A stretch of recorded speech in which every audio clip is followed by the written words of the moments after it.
We talked about it at the top of the program. We are going to get into it right here and right now. It was at this point in time last year, the day before Christmas Eve, where Western New York got hit with a huge winter storm. The Christmas blizzard of 2022. I was heavily involved with this from a media standpoint as I was stuck at the WBEN studios in Amherst for a day and a half, but my own choice. I decided to go to work. I made the decision that I could get there safely and I could benefit the team at News Radio 930 WBEN. So what had happened was on the Thursday before the Friday, obviously, I received a text message from my boss at the radio station. We'll call him Tim for the record. He sent me a text message asking me if I would like to come in on Friday night into Saturday morning to host a talk show and just kind of keep the coverage moving as we stayed live and local throughout the storm. And I said, absolutely, I will. I have worked at the radio station since 2013, never having the opportunity to host my own talk shows. So as soon as Tim mentioned that, I said, yes, I will do it. I don't care what the circumstances. I don't care what the situation is. I will be there. I will host a talk show, and I cannot wait. So as more and more weather and news reports came out about the severity of the storm, what to expect, how bad it was going to be, I myself am guilty of not taking the storm as serious as I probably should have. I said to myself, this is my chance. This is my opportunity. I'm going to get to the radio station no matter what. And that's exactly what I did. I got home from work on Friday. They let us go home a little early, so we got dinner ready. I took a little bit of a nap. I got a text message from Tim at around 8:30, I believe it was, saying, hey, if you're not comfortable with coming in, if you don't want to come in, it's getting bad out there, please don't come in. I'm like, don't worry about it, Tim. I will be there. Went back to bed, woke up around midnight, I believe. Now, as I was kind of taking a half nap, I heard the wind outside, but in Wheatfield where we were, the snow wasn't bad. It was just wind at that point. So I'm like, all right, this is not going to be a problem. I'll make the drive in. It'll be perfectly fine. I will be okay. And I'll come home the next morning and we will start celebrating Christmas Eve. Well, those plans kind of changed, but as I left my house in Wheatfield, drove down Nash Road, made a left turn on Niagara Falls Boulevard, all was good. Roads were clear, no problem at all. Drove down to East Robinson, where Tops and Wegmans are on the corner there. Made that left turn on to East Robinson, and that's where things got a little bit dicey. The road was snow covered, and as I progressed more and more towards Sweet Home Road, there was more and more snow. I made the turn onto Sweet Home Road, and off to my left side, there was a car that was stranded. I would have loved to have stopped and helped that person, but in the situation we were in, I knew if I stopped, there's a chance that I couldn't get my truck moving and keep it going. So I progressed down Sweet Home Road, saw a couple more cars down Sweet Home Road, and as I reached the overpass or underpass, depending on your outlook and perspective on life, that's where things got real serious. I could not see anything once I got under that bridge, with the 290 over top of me, and I saw another car off to the left-hand side. So I'm slowly coming up on a Maple Road, thinking to myself, I got to keep moving here just to keep going and get into the parking lot of Corporate Parkway. There was a car coming in my direction. They made the left turn on Sweet Home. I got up to the red light. I kind of slowly made my way through it. And as I did that, I accelerated because I saw there was a big snowbank, some snow drifts that were kind of blocking the parking lot at Corporate Parkway. I have four-wheel drive in the truck, so I thought to myself, no problem, I can make it. Got through the long driveway there at Corporate Parkway in Amherst, and I found a spot where I could park right next to the building, which was clear from snow.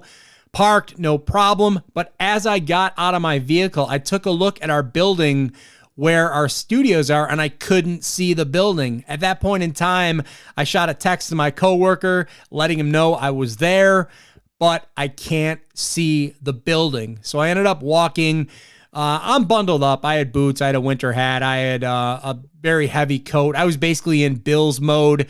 When I go to a Bills game, that's when I'll wear the winter coat. That's when I'll be all bundled up. If it's a normal day, I will not dress that warm, but I knew the circumstances heading into snow, so wanted to take the precautions, and I did that. So I was able to get to the building on the left-hand side of where our studio is because I just couldn't get into the other building. Found a door, got upstairs, got into the building, let my coworker know, no problem. I then proceeded to do my shift, 2 a.m.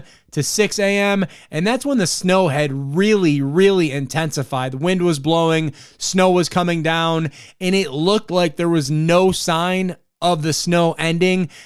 I mentioned earlier, I am not the type of person that will panic, that will overreact to weather forecasts. I'm not going to shut it down if they're forecasting an inch or two of snow. If they're forecasting even 6 inches of snow, you have to live life. You can live it safely. Once again, I have a truck with 4-wheel drive, so if I need to get somewhere, I can get somewhere. Not really understanding the gravity or the severity of this storm. Severity, I should say, excuse me. It just did not stop. So once I finished my shift, I went outside just to kind of assess the situation and take a look around and tried to get my vehicle out, but at that point in time, that's when the snow was really accumulating and really building up, and I couldn't get it out. So I'm like, all right, I'll go back in, wait for this to calm down. The plows will come, no problem. I'll get out. I will be able to enjoy Christmas Eve with my wife and my other family. That did not happen. The snow just continued to come down. The wind continued to blow. I waited a few hours after I took a brief little nap, and I pulled into the parking area, got up some speed, and that driveway that I was mentioning, driving into Corporate Parkway earlier, was totally covered. It had to have been at least a good solid 2 feet of snow. I got about 1/4 up the driveway before I got stuck, and then I had to go and try to find a snow shovel, dig myself out, move my truck back to the spot where it was before because I just wasn't going anywhere. So we went through Saturday. Luckily, for sanity's sake, the Bills played that afternoon against the Chicago Bears, and the Bills got a big victory. I watched that game just to kind of take my mind off of everything that was going on in the world. My wife had sent me a photo around that time about the snow accumulating in Wheatfield. When she sent that, I got very nervous and I got very anxious. I'm thinking to myself, I have to get out of this building. I have to get home to help her with the snow. We had 4 pets at home, so it was a very stressful situation. Not to take anything away from the other people that were going through similar situations, people that were stuck in their cars, people that were stuck at work. Luckily, we had food. I had company with my coworkers. We had vending machines. We were okay to get through what we had to deal with. And I know a lot of other people, 47 of them specifically, did not make it home and lost their lives because of the severity of this storm. So I made the best out of that situation. And once the Bills game concluded, I took, which was unquestionably one of the best naps I have ever taken in my entire life. I had my Columbia jacket, I had my hoodie, and I laid down on the hard cement floor in one of the studios, and I slept for about a good 3.5, 4 hours. Woke up to a flurry of text messages from my coworkers talking about what the plan would be in regards to programming for the next 36 hours. I was able to go back on the air, I believe, at midnight. It was either midnight or 2 o'clock at that night. Did another 4 hours, which was great. I got to hear the stories from other people in Western New York, what they were dealing with, what they were going through, what their neighborhood looked like. A lot of people that were in very desperate, dire situations. So we did what we could to get these people in contact with the people they needed to contact and just get the message out there to let people know what to expect and what was going on in the community. So we did another radio show there. And once again, our station just stayed wall to wall with coverage. So Sunday morning comes around, I squeezed in another nap, and my coworkers were smart enough, my one coworker specifically was smart enough to contact the building. There's a little cafe over in the building next to us, so we were able to get in there and make a decent breakfast for us and the rest of the staff, which really boosted, really helped, really raised the morale after eating bologna and ramen noodles and whatever we got out of the vending machine, drinking Bang energy drinks because I don't drink coffee, just to get through that day previously, then having that light at the end of the tunnel, eating some fresh eggs, I think we had a bagel sandwich. It was delicious though. And that really helped like recharge our batteries. At that point in time, it was around 9 o'clock on Sunday morning. And that's when we saw the first plow to come through our complex and get us out, help us clean out. So I grabbed one of my coworkers. I wanted to get him home. His wife was home pregnant with their first child. So I'm like, all right, I will get you home. I have the truck. Not knowing what to expect when we got out on the roads, I sent a text message to my wife, let her know, all right, we're on our way home. I'll be home in about an hour or so, depending upon how the roads look. So we got out, got on Maple Road. Maple Road was well taken care of, but as we were driving down Maple Road, we saw cars off to the side. We made the right turn. I believe I went down Young's Road to get over to Sheridan Drive. And we were driving down Sheridan Drive once again, seeing cars off to the side of the road just left behind.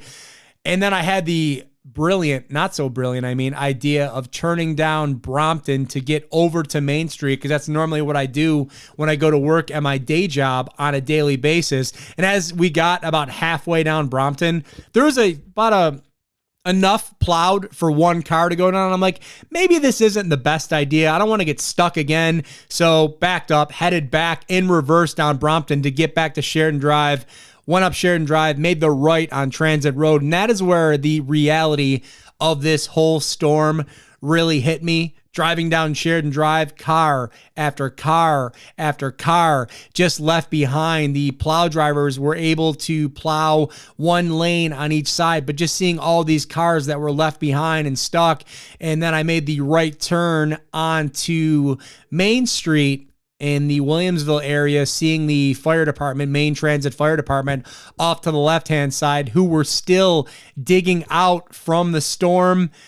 And it was just amazing. And then as I was driving down Main Street to get to either the 290 or take the side roads back, there was a tractor trailer off to the side of the road, blocking half of the road.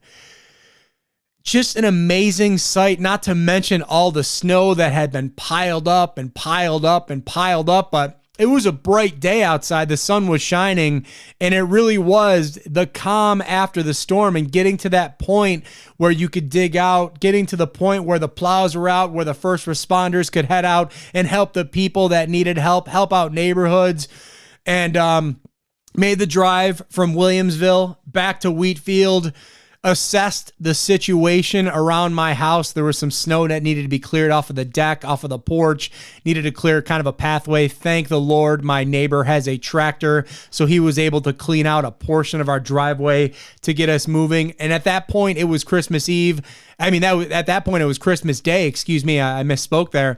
So I got home around 1 o'clock, went into the house, gave my wife probably the biggest hug that I've given her ever. Happy to see her.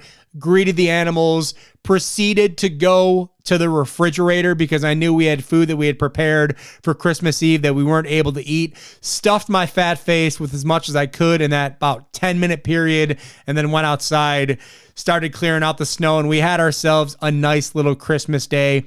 Had to postpone the family activities, obviously, until that Monday or Tuesday. I don't remember specifically, but we moved them back. And all in all, it was quite the adventure. It was quite the day and a half, 2 days, but I was able to go on air. I was able to host a radio talk show, which is what I've been wanting to do. I was offered some other opportunities after that to host shows. So I turned a tragic, negative situation into a good situation for myself. And again, just keep those people in mind on this day who lost their lives in that blizzard. 47 people total. People that were just leaving their house, ready to go to work, coming home from work, were just heading out to the store to get one or two things. They will not be joining their family this year for Christmas. They lost their lives. So please keep them in mind. And thank you so much for the plow drivers. Thank you so much to the first responders who are out there getting things done that needed to be done. And I appreciate you listening to my experience of the Christmas blizzard of 2022.